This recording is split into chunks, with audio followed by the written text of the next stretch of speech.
Olá, sejam bem-vindos. Agora vamos falar das abordagens ágeis, já falamos das lineares, iterativas e agora vamos falar das ágeis.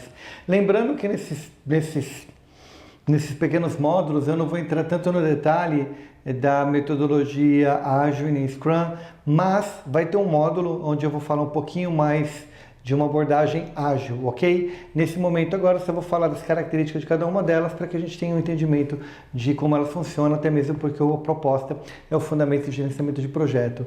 Dando início então, a abordagem ágil, basicamente a gente vai conhecer aí aplicações como RAD, SD, Scrum, SDM, Crystal, XP, FDD, onde os mais comuns que nós conhecemos é o Scrum e o XP, né?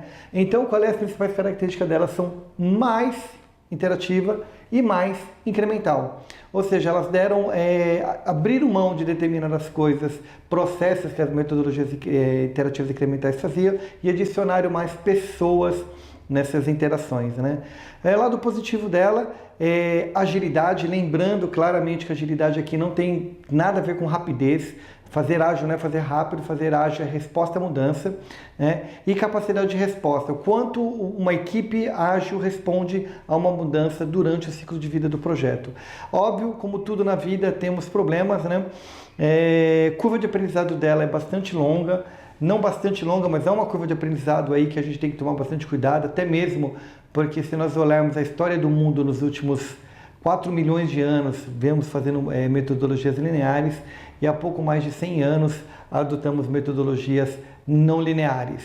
Então isso realmente existe aí uma curva de aprendizado que todos temos que passar por ela, as organizações têm que passar por ela, as pessoas têm que passar por ela e uma característica de escalabilidade, né? Não podemos olhar para as metodologias ágeis e falar que ela substitui a construção de uma ponte submarino nuclear.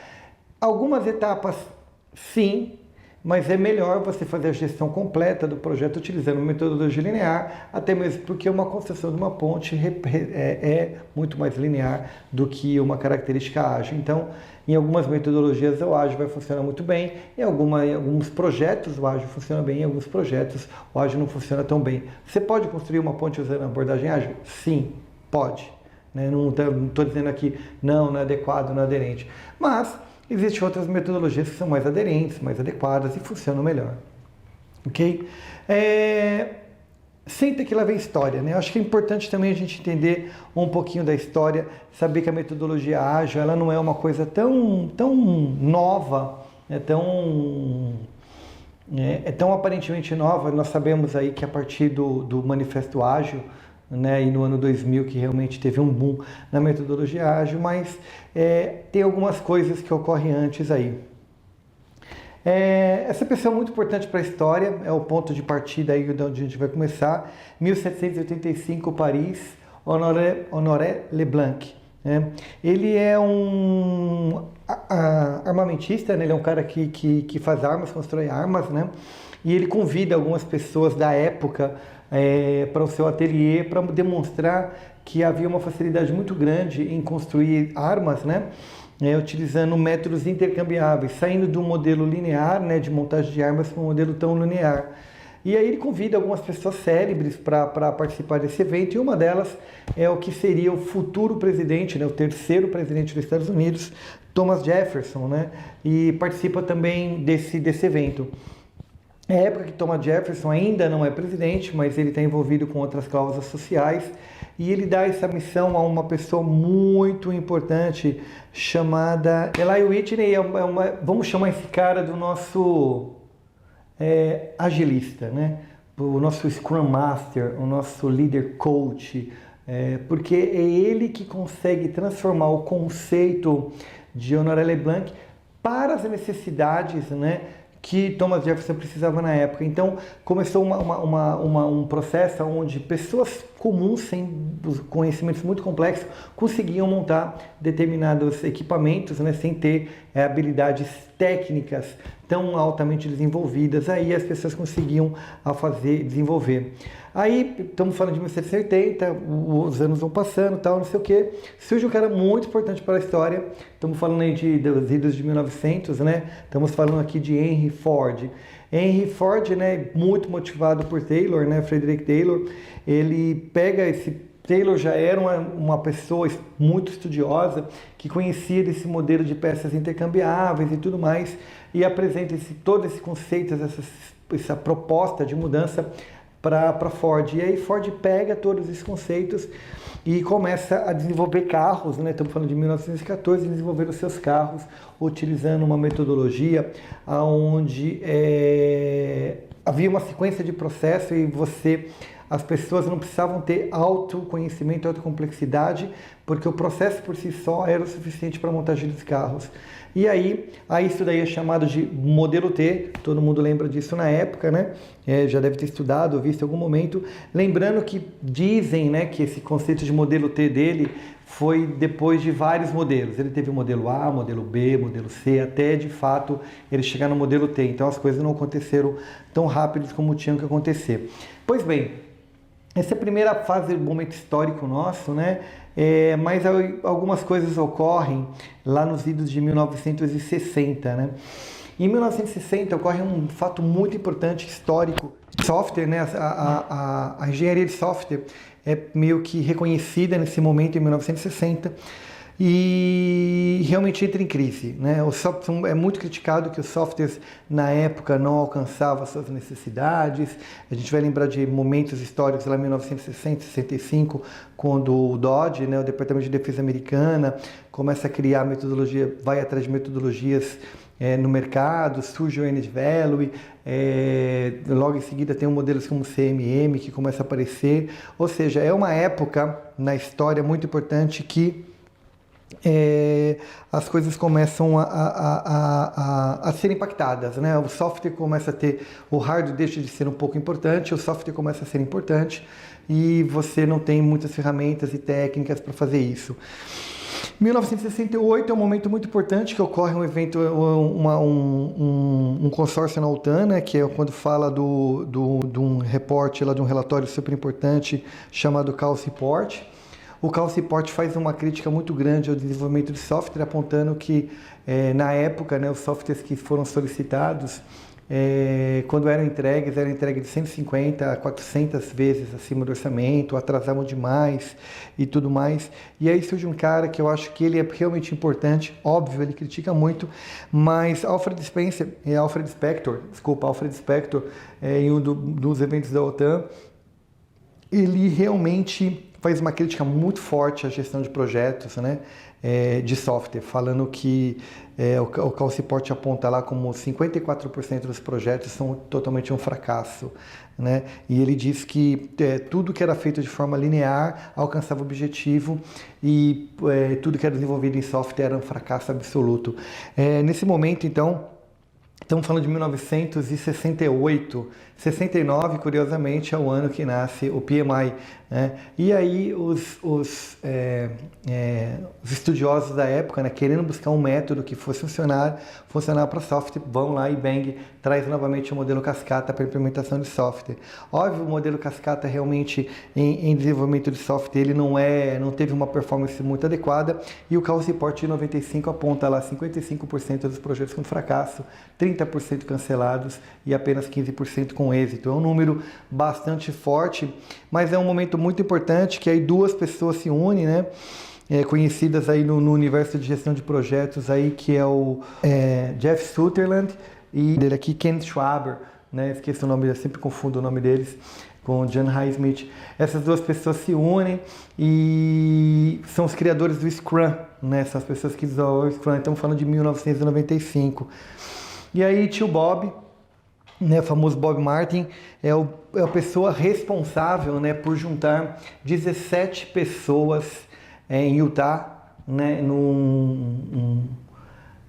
em fevereiro aqui de 2001, ele junta 17 pessoas que falavam de ágil, né, falavam de metodologias ágeis, nessa época Jim Highsmith e tantas outras pessoas aí são reunidas nesse Snowbird em Utah. E daí sai o famoso Manifesto Ágil, né, e os 12 princípios ágeis que a gente conhece. Então, um pouquinho de quem estava lá nesse evento, né, Ken Beck, Mike Beatle, Arian Van, Benny Kuhn, Alistair Cockburn, Ward Cunningham, Martin Fowler, James Gainey, Jim Highsmith, esse é muito importante até hoje para a gente, Andrew Hunt, Ron Jeffries, John Caffan, Brian Merrick, Bob Martin, né, que é o tio Bob, conhecido carinhosamente como tio Bob, Steve Miller, Jeff Sutherland, Ken Schwaber e Dave Thomas. Então esses são os 17 responsáveis aí pelo desenvolvimento das metodologias ágeis, né, que a gente conhece hoje. Ou seja, em 1785 o conceito acendeu lá a lampadazinha do conceito de uma forma de fazer diferente.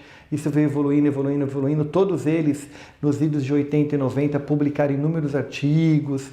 Tem muitos artigos de Gene Highsmith, Ken Schwaber, Jeff Sutherland, anterior a esse evento, quer dizer, eles já eram pessoas notórias que vinham desenvolvendo muito da gestão de projeto. E aí, bang, surge o que nós conhecemos aí como super importante, o Manifesto Ágil, né? Então, o Manifesto Ágil, maneiras melhores de desenvolver projetos, né? E aí, frase do Manifesto Ágil: indivíduos e iterações mais que processos e ferramentas, né? Software em funcionamento mais que documentação abrangente, colaboração com o cliente mais que negociação de contratos e responder a mudanças mais que seguir um plano. Então, para nós que vimos um pouquinho das metodologias iterativas, vimos lá como funcionava o RUP, a gente vê que isso não é uma coisa tão disruptiva como parecia ser. Porque é disruptivo quando você olha para o modelo linear, mas é que havia na mesma época coisas ocorrendo que impactavam muito isso. Já estavam sabendo que a metodologia linear ela não atendia a necessidade de software, isso era um conhecimento da época. O Chaos Report já apontava números, né, mostrando a baixa performance do modelo cascata para gerenciamento de projetos voltado para software. Então, quando surge o Manifesto Ágil, não é uma coisa do tipo, pensamos no novo, estamos reinventando a roda. Não, muita história já vinha antes. Então é importante até a gente conhecer isso um pouco historicamente, porque dá a impressão que o ágil surge em 2001 como uma coisa revolucionária. Não, ele não é revolucionário, as metodologias iterativas sim são revolucionárias, Boeing no seu pensamento já era revolucionário, né? O próprio framework da Microsoft sim já era revolucionário, mas eram coisas que ocupavam espaços aqui e ali e não tinham uma larga abrangência e não era utilizado por inúmeras pessoas. E o mais importante para finalizar é esclarecer que os valores, ou seja, havendo valores dos itens à direita, mesmo que haja valores aqui, nós valorizamos mais os itens à esquerda. Ou seja, indivíduos e interação, indivíduos e interação, interatividade e incremento. Então, logo de cara, a metodologia RUP claramente utilizada no conceito, metodologias como DSDM já utilizadas aqui como base, ou seja, eu tiro o processo e coloco pessoas. A grande diferencial é por isso que a curva de aprendizado da metodologia ágil é um pouquinho mais extensa, exatamente por isso, né? Software em funcionamento, mais que documentação abrangente.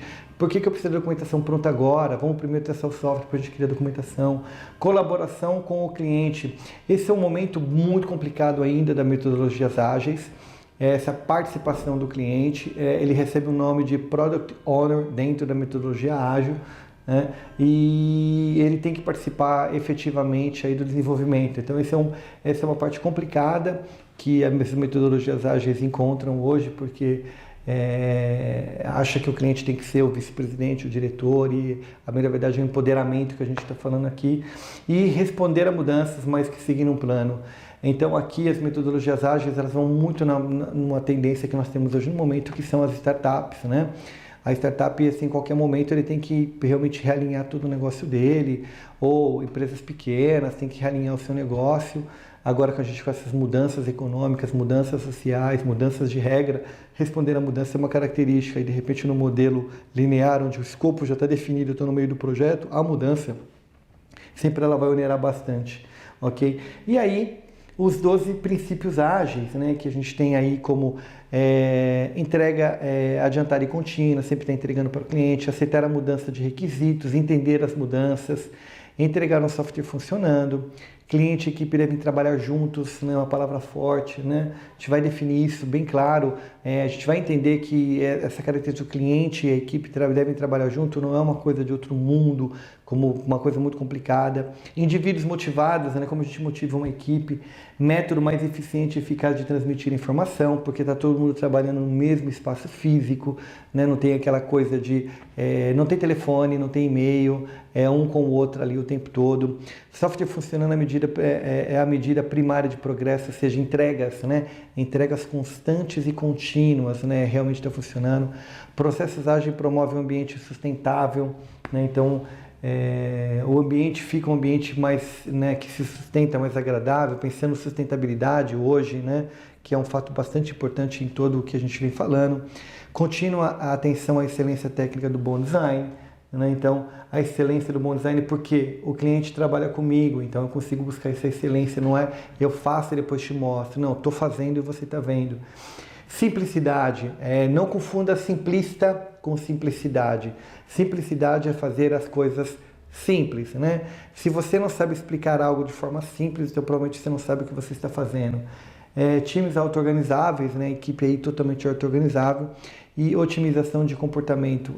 Cada um pode fazer a atividade do outro, né? Então, isso é uma característica, são os 12 princípios ágeis, né? Então, não dá para abrir mão de nenhum deles, né, em detrimento ao outro, ou fazer uma troca, ou falar vamos fazer mais um, ou fazer outro. Vamos fazer muito desse e nenhum desse. Aí, realmente, é um livro que eu queria até falar para vocês, chamado Scrum XP nas Trincheiras, que ele fala de uma expressão chamada Scrum But. Scrum mais, né? Nós fazemos Scrum, mas não fazemos isso. Nós fazemos Scrum, mas não fazemos aquilo.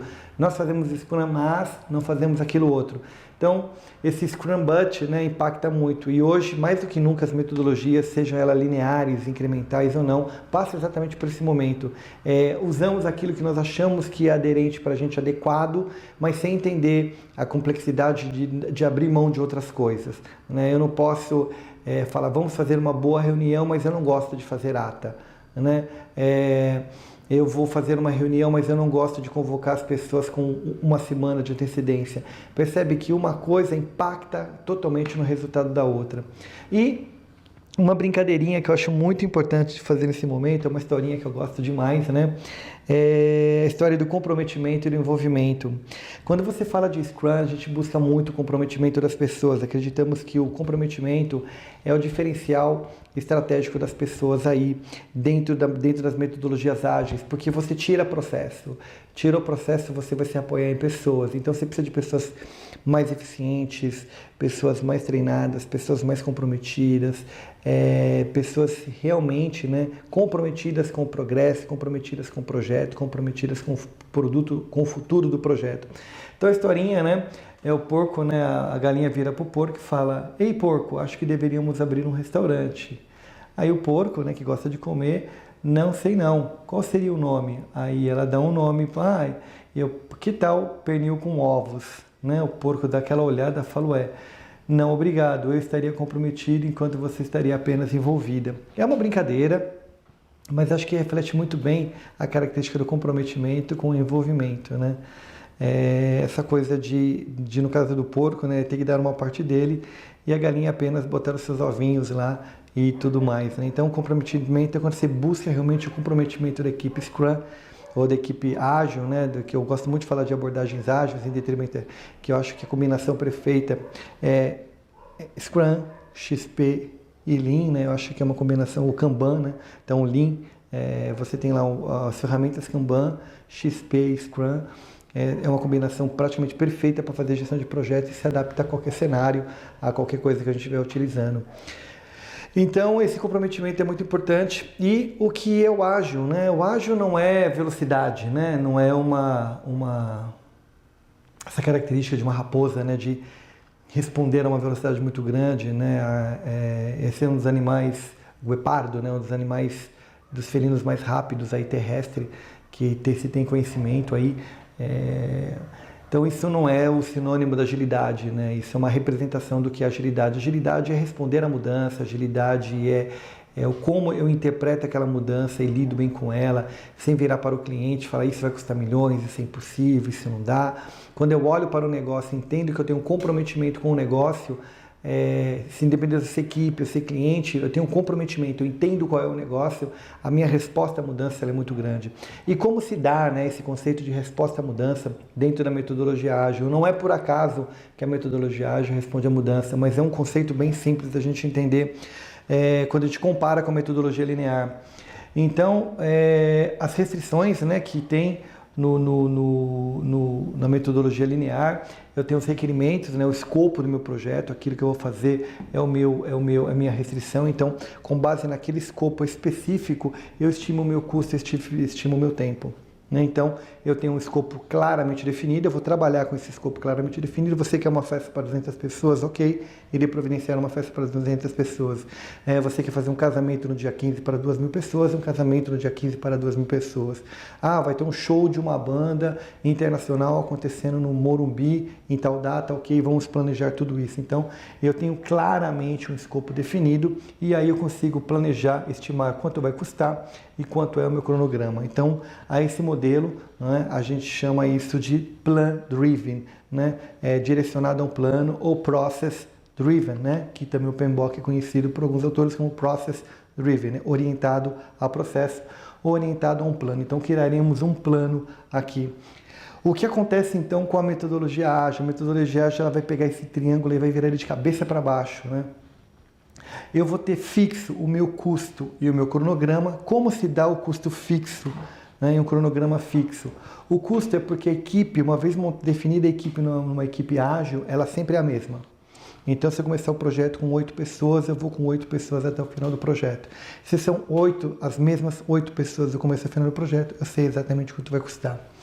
E o cronograma é dado por sprints, né? Então, um time box que ele pode variar de 1 a 4 semanas. Né? De 1 a 4 semanas, a gente fala uma semana, 5 dias trabalhados, a 4 semanas, né? 20 dias trabalhados, não é uma semana semana corrida, né? Uma semana de trabalho, onde você considera os feriados, todas as variações, por causa que eu tenho essa análise de custo, e aí eu tenho o meu cronograma definido. E aí o que vai variar é a sua necessidade, é o que realmente o cliente quer. Quanto mais requerimentos ele adicionar, o que vai acontecer? Eu vou ter mais sprints, só que ele vai saber exatamente quanto esse custa. Teremos que fazer mais um sprint. Qual é o custo de um sprint? 8 pessoas em 5 dias. 8 pessoas em 15 dias. Então eu sei exatamente o custo. Vamos adicionar mais um sprint, então eu sei exatamente o custo. Então essa é uma grande característica. Então, eu saio de uma metodologia onde eu tenho o meu escopo fixo para uma metodologia onde eu tenho o meu escopo variável. Esse é o maior diferencial estratégico, o maior diferencial competitivo das metodologias ágeis quando você compara elas com metodologias lineares, né? E aí, falando um pouquinho de cada uma dessas metodologias, né, vamos só dar uma navegada em cada uma delas, né? O RAD, né, que é o Rapid Application Development, essa é uma metodologia que ela foca numa interação humana infinitamente alta, porque ela usa as sessões de JAD, né? JAD é uma sessão onde você faz tipo um brainstorm, né? Com objetivos claros. O JAD é muito parecido com características de pensamento lateral e outras características, né? Revisões técnicas e salas de guerra. Então isso vai acontecer durante todo o momento. Então assim, encontramos um problema muito sério, vamos à sala de guerra. Precisamos fazer uma análise, vamos fazer uma revisão técnica. Estamos em dúvida do que temos que fazer, fazendo um brainstorm, vamos fazer uma sessão JAD. Então ocorre muita interação humana em modelos, né, do RAD. O famoso DSDM, né? O DSDM é um modelo que teria uma aplicabilidade muito grande quando o custo, né, de matéria-prima, ou o custo de implementação, o custo do projeto, ou alguma dessas etapas de um projeto, quando eu estou para fazer o lançamento dele, fica muito cara. Porque todas as interações dele, ele passa por uma viabilidade, estudo de negócio e faz a implementação. Viabilidade, estudo de negócio, faz a implementação. Isso é uma característica, um produto que eu acho, né, vamos imaginar aqui um produto, uma droga voltada para DNA, algum desenvolvimento de algum medicamento voltado para DNA, que você tem que fazer algum estudo de viabilidade, análise de materiais e tudo mais.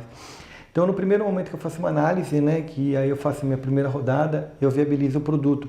Só que eu descubro, né, que numa segunda rodada, um dos meus insumos, alguma coisa assim, ele é muito caro.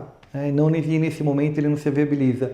O DSDM permite então que você congele o projeto, né, pare o projeto e numa nova fase futura você faça de novo essas rodagens aqui. Então é uma característica natural que o DSDM tem. E óbvio, né, isso daqui tudo ocorre com uma interação humana e constante o tempo todo.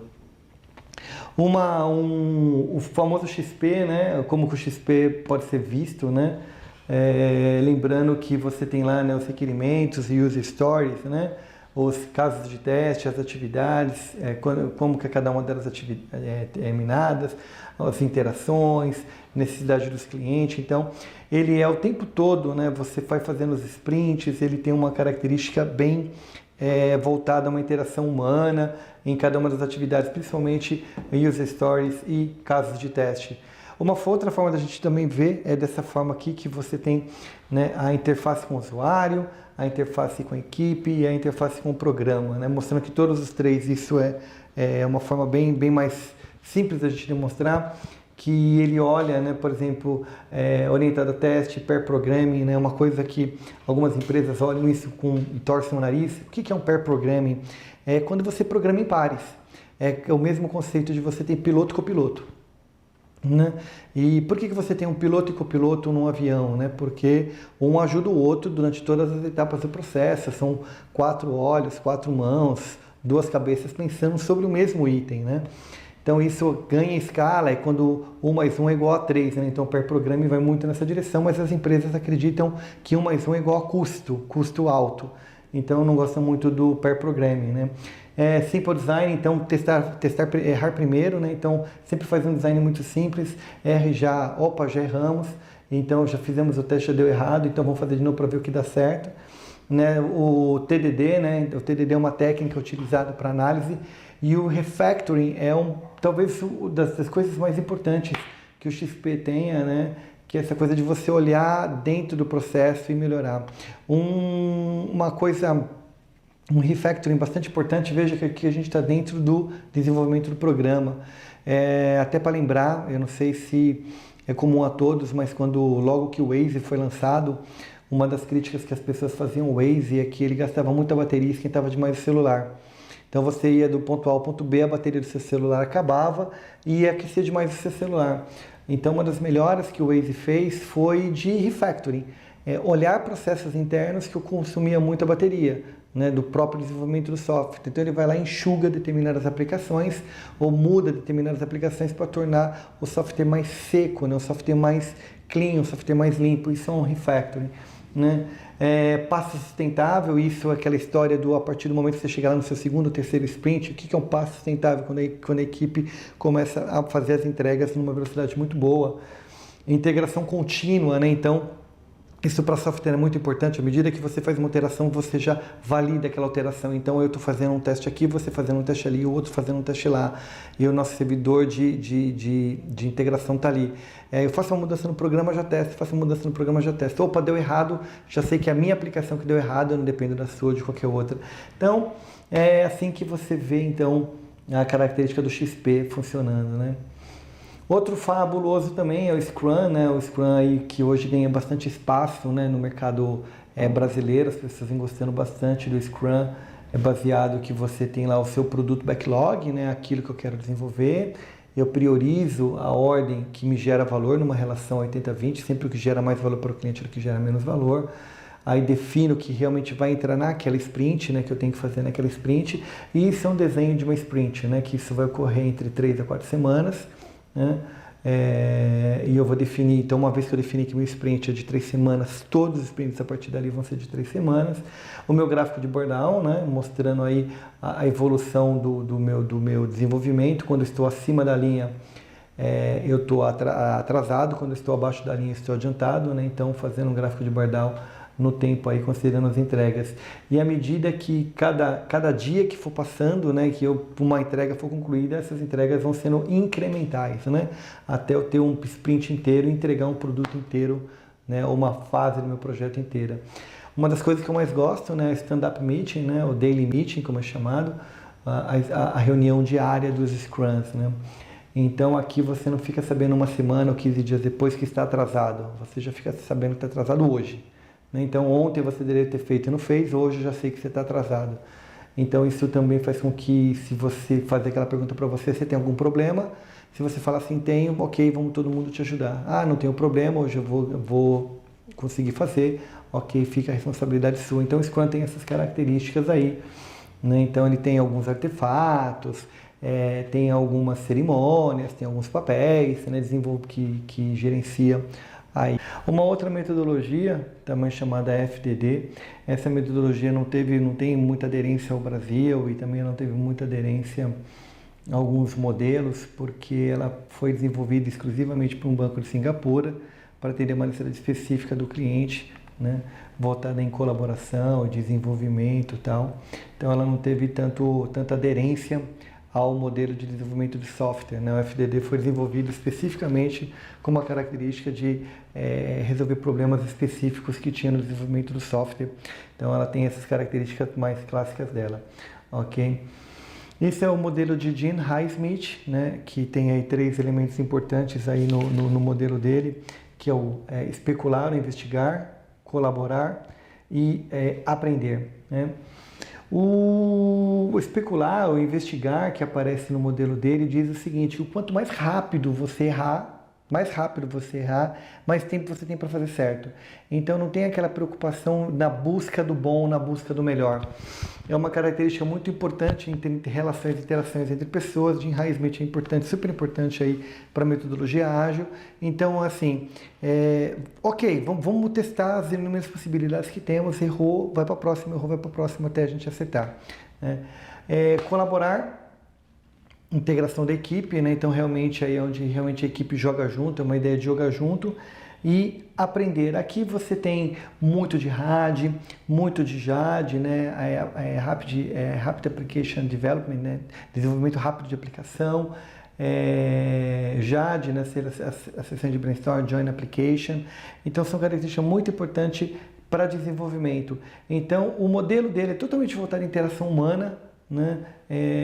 E ciclos adaptativos. Então, assim, à medida que eu vou aprendendo aqui, esse envisioning que ele chama aqui, né? Esse especular que ele fala aqui, vamos buscar sempre um modelo melhor, vamos desenvolver produtos o mais rápido possível e vamos aprender como que a gente está fazendo tudo isso. Então, é um processo voltado basicamente para pessoas, basicamente para humanos aí no seu dia a dia. Ok? Então com isso a gente encerra aqui as abordagens ágeis, lembrando que depois num outro vídeo aí eu vou dar um pouquinho mais de informação sobre essa junção de XP, Scrum e Kanban, tá? Então vai ter um momento que eu vou falar dos 3 com um pouco mais de detalhe, fazendo essas cerimônias e tudo mais. Essas outras métodos que a gente viu aqui, Crystal, são modelos bastante voltados aí para alguns mercados, então a gente não tem muito utilizados dele no Brasil, mas tem bastante detalhes no livro. E precisando de mais informações, eu acho que o livro responde essas informações. E de qualquer forma, muitas coisas que a gente foi dito no vídeo não aparecem no livro, então é uma coisa que um completando o outro. Ok? Como sempre, a gente fecha um capítulo bem importante para mim em termos de fundamentos de gestão de projeto. São um dos poucos cursos que eu conheço, né, que a gente fala não só de um método, não só de uma forma, não só de um modelo de gestão de projeto.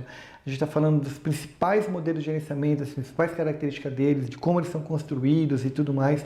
Então isso é bem raro da gente ver num curso, né, numa formação de fundamento de gerenciamento de projeto. Então, como eu fico bastante feliz com isso, fiquei bastante feliz de terminar essa etapa aqui. Eu queria transmitir essa felicidade para vocês e queria que vocês entendessem qual é